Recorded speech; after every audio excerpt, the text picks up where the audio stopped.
Olá pessoal, sejam bem-vindos a esta videoaula. Hoje o tema dos contratos em espécie é o estudo do contrato de empréstimo. E o contrato de empréstimo ele está previsto no Código Civil entre os artigos 579 a 592. E todo mundo tem uma ideia mais ou menos prática do que significa emprestar alguma coisa. Ou você já emprestou alguma coisa a alguém, ou alguém já emprestou alguma coisa a você. Por isso é possível a gente extrair aqui alguns dos elementos que constituem o contrato de empréstimo. Olha só, emprestar é ceder alguma coisa a alguém de forma gratuita, sem ônus, para que esta pessoa possa utilizar a coisa e depois devolver a coisa a quem emprestou, restituir ao verdadeiro dono ou proprietário. E a ideia então do contrato de empréstimo, ele parte nesse sentido. O contrato de empréstimo tem que ser analisado sobre esse prisma. É emprestar, é ceder alguma coisa por algum tempo, sem ônus, para depois devolver, restituir a mesma coisa ou outra coisa do mesmo gênero, qualidade e quantidade.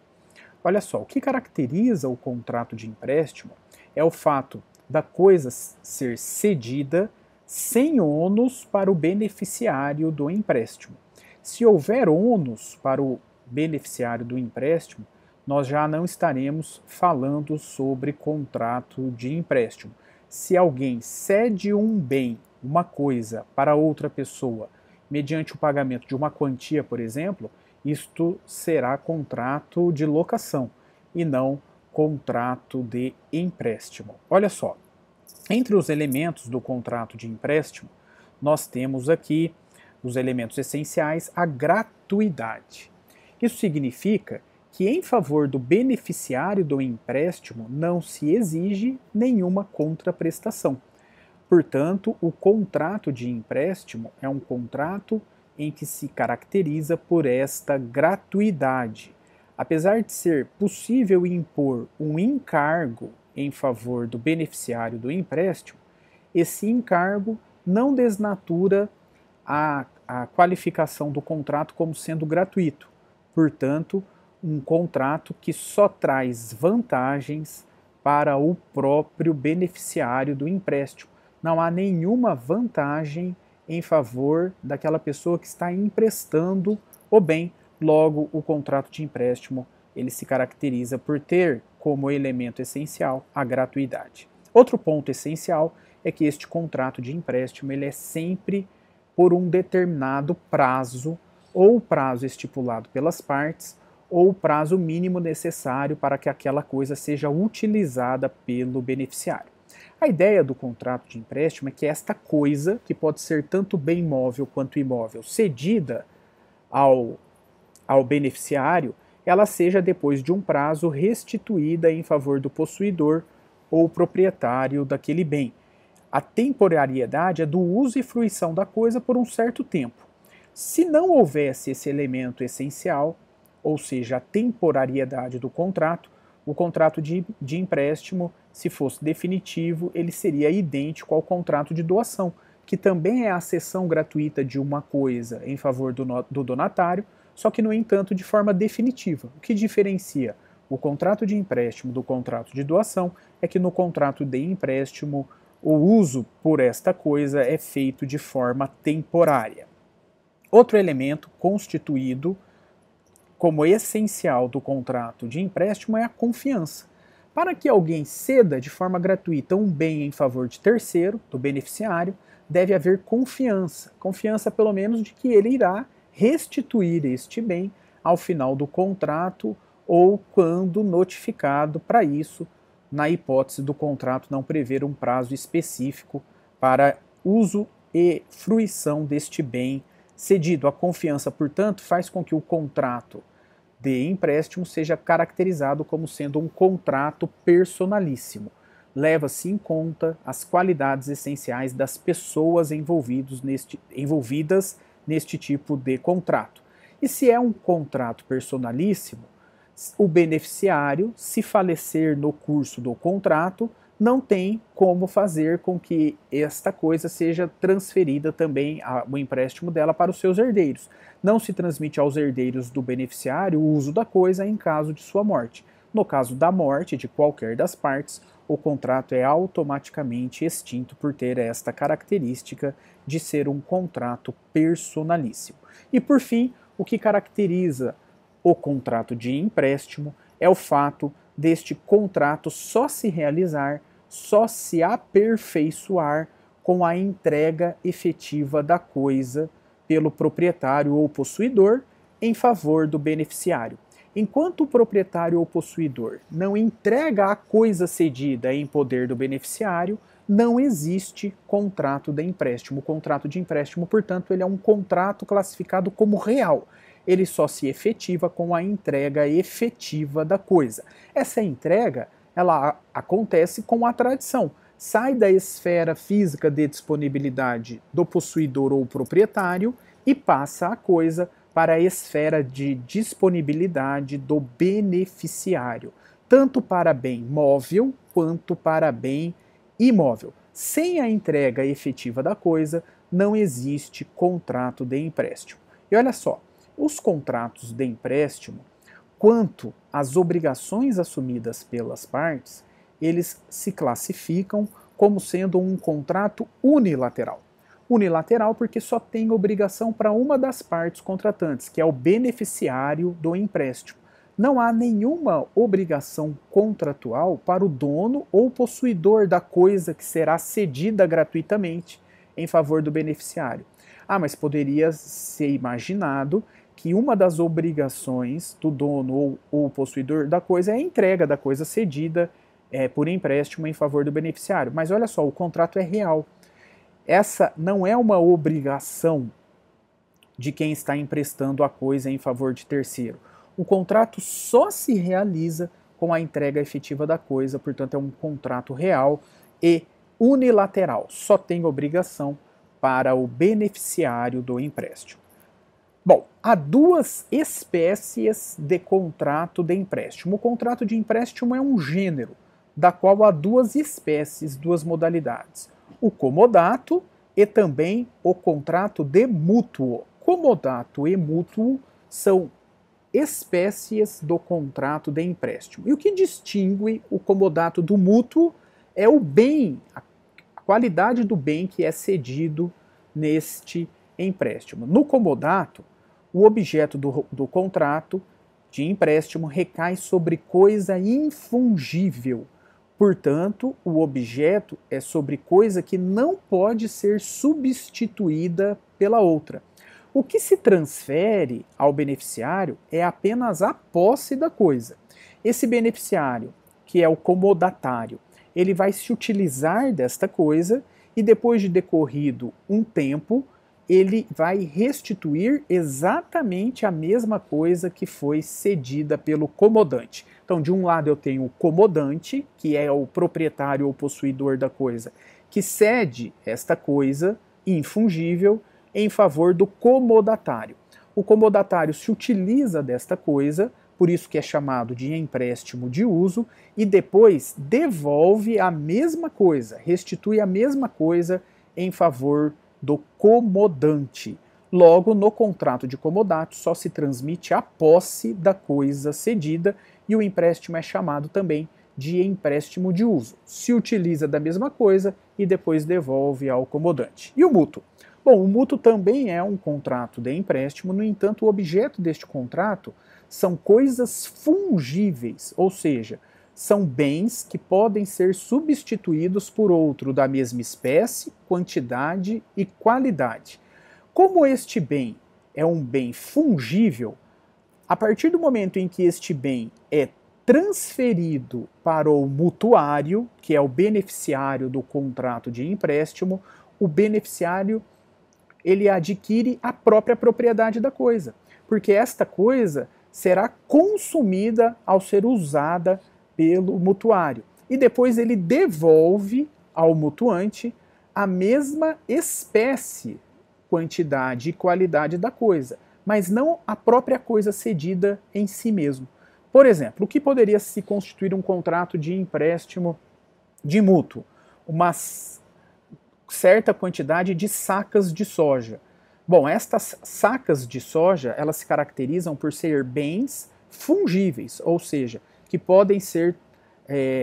podem ser substituídos por outro da mesma espécie, quantidade e qualidade. E uma vez transferida para o mutuário este bem fungível, ele será consumido pelo mutuário e ao final do contrato o mutuário devolverá o mesmo bem, só que em outra espécie, não a mesma individualidade da saca de soja. Vai ser devolvida uma saca de soja na mesma quantidade, na mesma qualidade e da mesma espécie da que foi cedida originariamente. Por quê? Porque o bem cedido ele é consumido pelo mutuário e depois ele devolve um bem similar ao mutuante.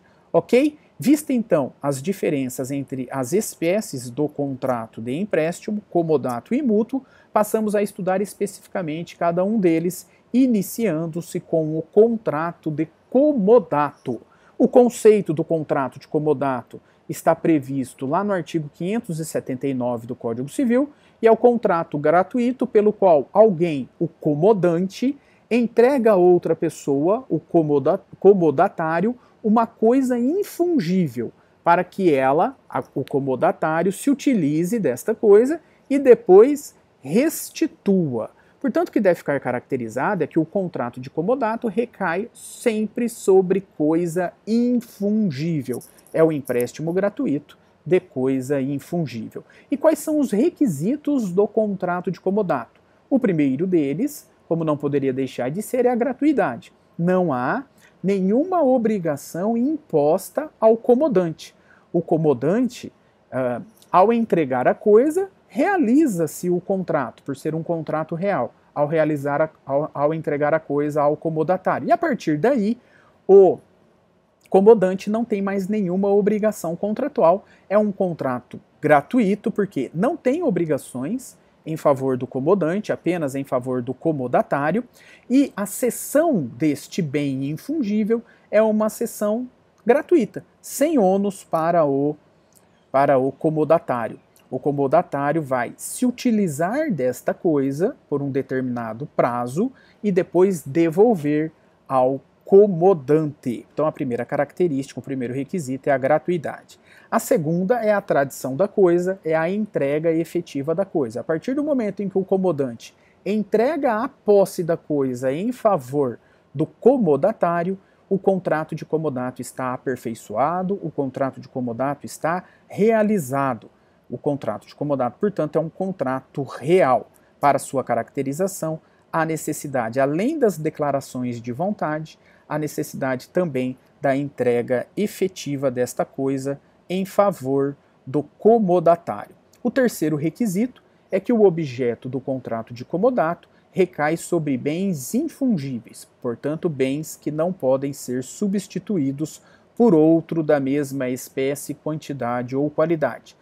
O exato bem que foi cedido pelo comodante deve ser devolvido pelo comodatário. E por fim, há como requisito deste contrato a temporariedade. Esta restituição deve ocorrer depois de decorrido o prazo do contrato ou, se não houver previsão expressa neste contrato em relação ao tempo de execução do contrato, este contrato pode ser desfeito, extinto, com o pedido do comodante para que a coisa seja devolvida e nessa hipótese ele deve notificar o comodatário para devolução da coisa.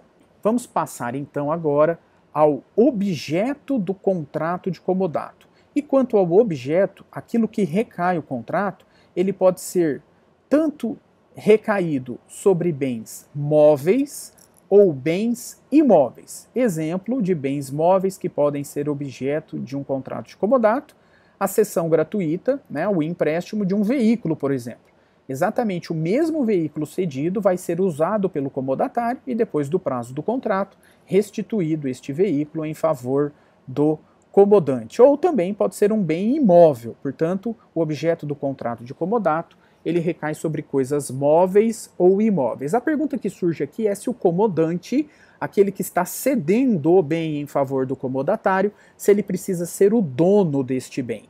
E olha só, de forma bem unânime na doutrina, não há necessidade de que o comodante seja o dono formal, por exemplo, do imóvel. que ele seja o proprietário mediante inscrição da escritura pública daquele bem imóvel no cartório de registro de imóveis.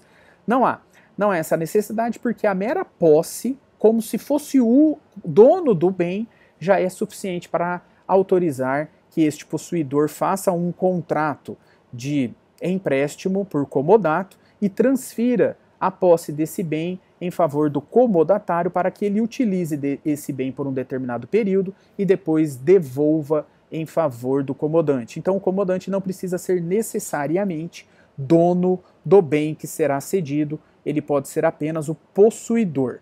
É possível também que o contrato de comodato recaia sobre coisas incorpóreas, ou seja, aquelas coisas que não podem ser objeto de apropriação física, no entanto, que tenha um conteúdo econômico, que tenha um conteúdo patrimonial. Se esta coisa, né, pode ser objeto de contrato de empréstimo, pode, desde que haja tradição e uso por parte do comodatário. Como exemplo, o direito de propriedade intelectual pode ser cedido. O direito de propriedade intelectual de uma determinada obra, por exemplo, de um determinado livro, esse direito de propriedade intelectual, ele pode ser cedido gratuitamente em favor do comodatário para que ele se utilize desse direito por um determinado período e depois devolva para o comodante. Não há problema nenhum em relação a isso. Vamos então, no próximo passo, classificar o contrato de comodato. E quanto às obrigações assumidas, o contrato de comodato é um contrato unilateral, porque só o comodatário assume obrigação neste contrato. E a obrigação principal do comodatário é devolver, restituir a coisa no final do contrato. Ao final do contrato, então, o comodatário deve restituir a coisa em favor do comodante. O comodante não tem nenhuma obrigação contratual e, portanto, o contrato é classificado como sendo unilateral. Quanto às vantagens obtidas, o contrato de comodato ele é classificado como sendo um contrato gratuito. E é gratuito justamente porque há vantagem apenas para o comodatário. E a vantagem do comodatário é se utilizar deste bem cedido gratuitamente pelo comodante. Como ele pode se utilizar deste bem e depois restituir, ele tem uma vantagem, a vantagem de usar esta coisa por um determinado período, por um determinado tempo previsto no contrato. Não há vantagens para o comodante. Como não há vantagens para o comodante, o contrato de comodato é classificado como sendo gratuito. Além de unilateral e gratuito, o contrato, quanto ao tempo de execução, ele é um contrato temporário ou um contrato de trato sucessivo. A execução dele se prolonga no tempo e, portanto, ele é classificado como sendo um contrato temporário. Ao final do contrato, o comodatário deve devolver a coisa ao comodante. É um contrato também personalíssimo porque envolve uma relação de confiança entre as partes contratantes.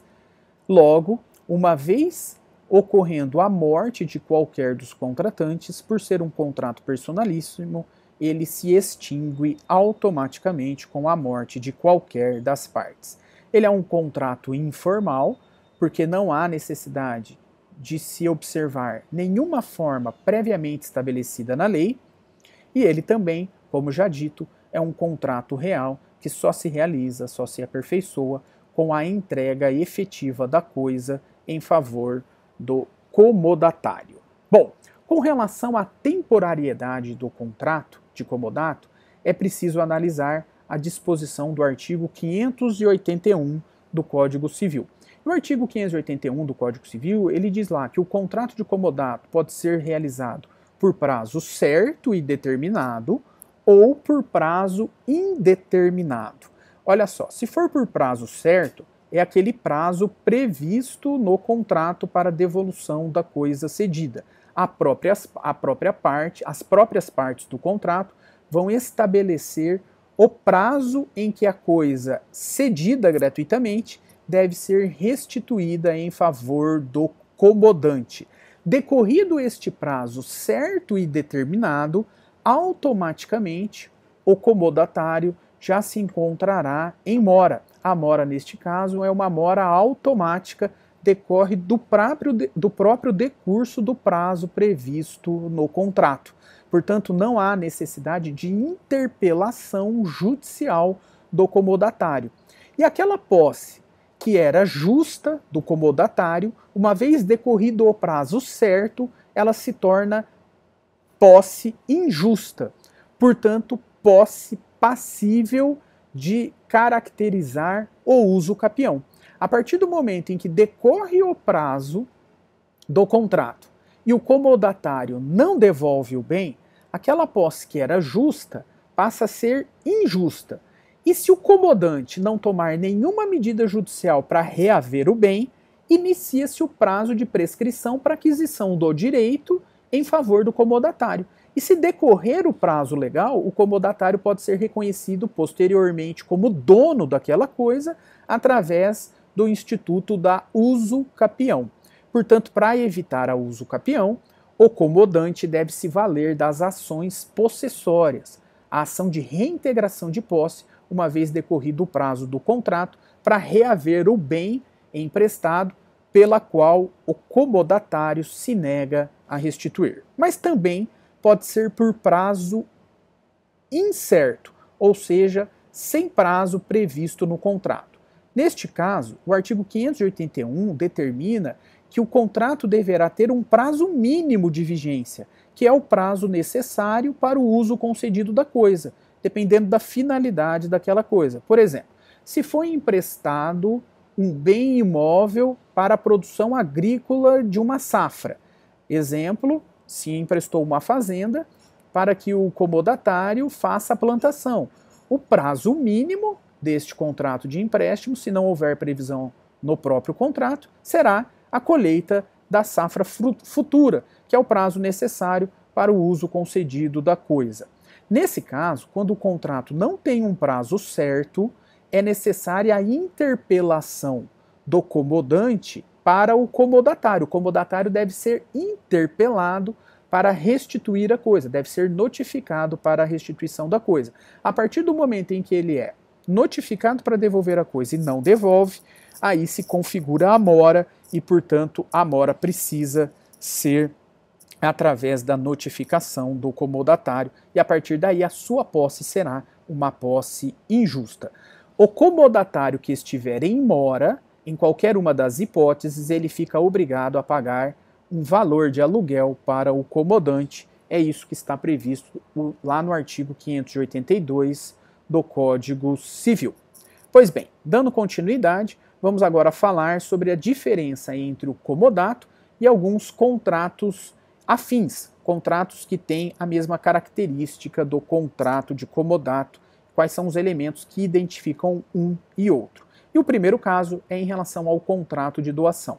Doar também é ceder gratuitamente alguma coisa, que pode ser móvel ou imóvel, em favor do donatário para que ele se utilize desta coisa. No entanto, enquanto o contrato de comodato é por prazo determinado, e aí então há a restituição da coisa, no contrato de doação, o prazo é definitivo, né? Se transfere a propriedade de forma definitiva da coisa cedida. A diferença, então, é essa: a cessão definitiva da coisa se transfere à própria propriedade, não à posse do bem. Com relação ao contrato de aluguel, há também uma cessão da coisa, só que essa cessão no contrato de aluguel não é gratuita. É uma cessão onerosa e, portanto, o locatário tem uma obrigação contratual, a obrigação de pagar o alimento, diverso do comodatário, que não tem obrigação de pagar nada, porque é um empréstimo gratuito de algum bem móvel ou imóvel. Com relação ao depósito, o contrato de comodato se diferencia do contrato de depósito nos seguintes termos: o objeto do contrato de depósito não é para o uso da coisa cedida e depois a sua devolução. O objeto do contrato de depósito é para a guarda e conservação da coisa. O depositário não pode utilizar a coisa cedida pelo depositante. Ele tem apenas a obrigação de guardar e conservar a coisa, portanto é isso que distingue o depósito do comodato. No comodato, a coisa emprestada pode ser utilizada pelo comodatário. Ele pode retirar a fruição desta coisa, coisa que no depósito não é possível em favor do depositário. E por fim, qual é a diferença com o direito real de habitação? Olha só, o direito real de habitação é um direito real previsto lá no estudo do direito das coisas, e esse direito ele exige a forma escrita, portanto é um contrato, é um instituto em que exige uma formalidade, o que não tem no contrato de comodato, e também exige um registro no cartório imobiliário, o que também não tem em relação ao contrato de comodato. Bom, vamos agora analisar quais são as obrigações do comodatário. A principal obrigação do comodatário é restituir a coisa emprestada, vencido o prazo do contrato ou notificado o comodatário para devolução da coisa, ele tem a obrigação de restituir esta coisa em favor do comodante. Esta é a principal obrigação dele. Ele tem a obrigação também de conservar a coisa emprestada. Olha só, durante um período em que o comodatário ficará na posse da coisa cedida, ele pode se utilizar desta coisa em proveito próprio. E se ele, ao se utilizar desta coisa, causa um dano na coisa, agora ele fica obrigado a reparar o prejuízo sofrido pelo comodante. Ele vai então indenizar o comodante. E como fica a situação em que a coisa cedida pelo comodato, esta coisa causa um dano a terceiro? Imagine que o objeto do contrato de comodato seja um cachorro.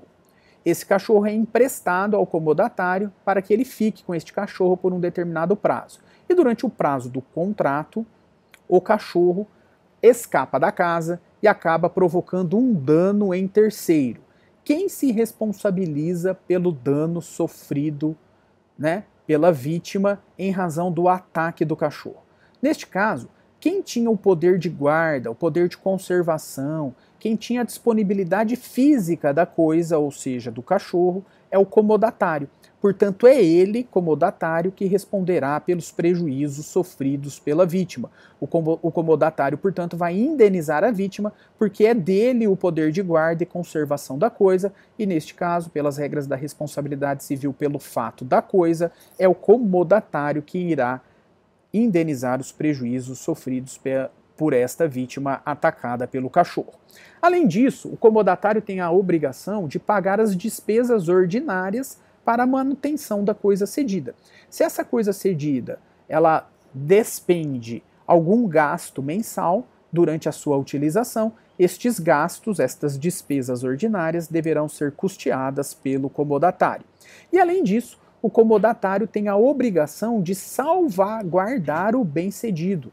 Ou seja, numa eventual hipótese de perigo, de estado de necessidade, decorrente de um caso fortuito ou de uma força maior, o comodatário tem a obrigação de primeiro salvar o bem cedido em comodato, para que depois ele salve as suas próprias coisas, os seus próprios bens, salvo na hipótese em que os bens pertencentes ao comodatário são bens de maiores valores em relação ao bem cedido pelo comodante. Por exemplo, portanto, há uma necessidade de proteger os riscos de destruição da coisa.